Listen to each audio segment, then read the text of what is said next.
они пленные, да, у нас находятся.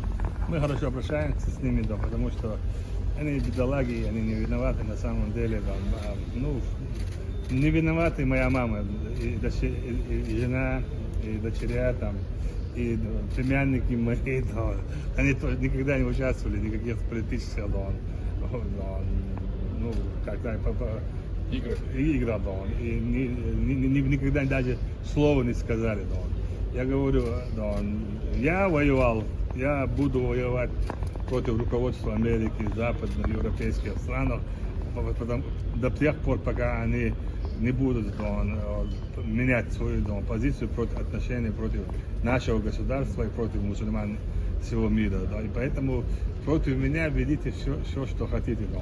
Ну, семью, да, мать, да, не трогайте. Да. Если им важна, да, жизнь этих людей, там, если они хотят объединить семьи, там, если они вот такие, да, хорошие патриоты, пусть поменяют на санкции своих солдат. Вірюся.